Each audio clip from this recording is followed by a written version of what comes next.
Hi there, I'm Angela. Welcome to the channel or welcome back. Thanks so much for stopping in. And in today's video, I'm going to share with you my top goals for the garden this year. If that sounds interesting, stay tuned. As you can see, I'm not in the garden. That's because it's in the 20 something degrees Fahrenheit outside. And there's not much to be done right now except for plan. And all that's done like right here in my office slash sewing room where my desk is. So I do all my garden planning right here. And I have come up with a number of things that I would like to get done in the garden this year. And I've got a little list here. So if you see me looking down, I'm just looking at my list. I kind of picked out like the four ones that I'm really driven to get done this year. And there'll be some smaller ones too that I want to work on throughout the year.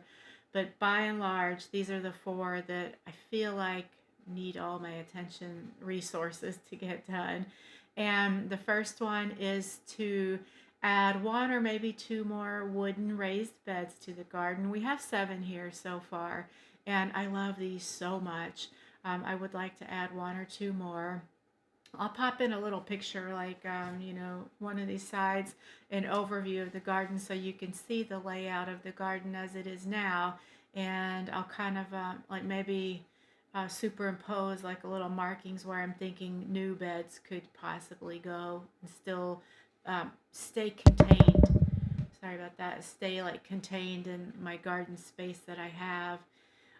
The next one is I would love to build a curing rack. And I don't know if you guys watch Hollis and Nancy. I don't know if that's just their name or if it's Hollis and Nancy's Homestead. I'll put a link to their channel below.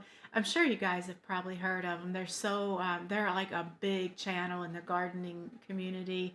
And they have built a couple of curing racks. I've been following their channel for a while. They might have been the first like gardening homesteading channel that I came into my radar that kind of got me watching YouTube gardening channels. Love their channel. Love watching them. They're so personable and so knowledgeable, so much experience, and they love to share all their information. But they have shown how they have built their curing rack, and I definitely would like to kind of emulate that, or at least once close to it in our garden this year. Number 3 is that I would like for us to build a small wooden plank bridge to the veggie garden. So when you go from, like, our garden is located on the side of our house, and once you walk like from the front door around the house to the garden, you have to cross like a little gully that's a culvert, almost a culvert. It's not real deep, but it's deep enough that it's like, I wouldn't call it a trench or anything, but it's a little gully. And if it's muddy or wet or raining, you kind of have to step into that to get to the veggie garden. So I just want to put in like a couple of like 4x4 rails and then lay some cedar planks over that just to make a very simple bridge, just to bridge that gap. What that culvert does, it runs in the front of our house, and then it kind of along the length of the property curves around, and it feeds the pond when it's like heavy rains. So we're not going to fill it in or anything like that. It does serve a purpose being there, but it gets real messy. And also, it kind of has been a safety hazard as well a couple of times when I've almost slipped. Thankfully, no injuries. And then the last one, this is the biggest one, and it's probably been on my garden goals for several years now, and then just due to life having other plans or laziness or the project being like too big and didn't like know how to take the first step. But we have to do it this year. It's going to happen this year. At least we're going to get a good way into it. Is to fence in the perimeter of the veggie garden. So last year we bought an auger, like a handheld auger. I got a really good deal on it, and that's going to make digging the post holes really easy. And what I think I'm going to do is that every payday I'm just going to buy a few 4 pressure treated ground contact 4x4x10 for the post, and we'll just piecemeal it and work on it as we go. And I feel like that's our best chance to like get this thing done without, if I think of like the whole fence project, it just becomes too mind-boggling because we've never done anything like this. We've done many, many projects in our lifetime together, my husband and I, in our household, but we've never put a fence in, so this is something new.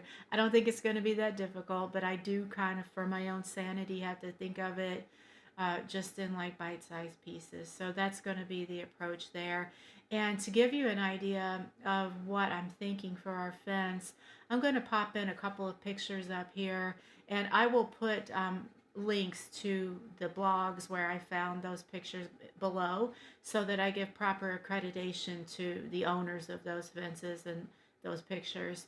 I love both of these fences, and the first one, I'm not sure like which side they'll end up being on, but one of them definitely is more elaborate than the other, and that would be like my dream fence. That might be biting off more than we are capable of doing here, but the other one is very similar, and I think it's very doable. I think that we could easily do that. With that one though, the posts wouldn't go into the raised beds like they are, or like into like a wooden base like it is on the picture. They would go directly into the ground. So I think it's going to be doable, and I've already gotten plans for our next time that I get paid for my job to order like probably two or three 4x4s, and they'll have to be 10 feet tall so we can sink them 2 feet into the ground, and then the fence will still be at least 8 feet tall above that, so to keep out the deer. So I feel hopeful this is going to be the year that we get a fence, or at least get a really good start on it. And then there are a few other ones. I'll probably mention those as the year goes on, but these are kind of the biggest ones. What's on your plan for this year? Do you have like big structural plans for your garden? Or are you just kind of keeping it low key this year and just focus on the planting and the growing? Let me know in the comments. I'm curious to know what you guys are up to in your gardens. And if you have any helpful tips about fence building, my ears are always open for helpful tips. And I think that's about it. Keep it short and sweet. I hope you're going to have a great week. Hope your week's off to a great start. And I will talk to you next time. Bye.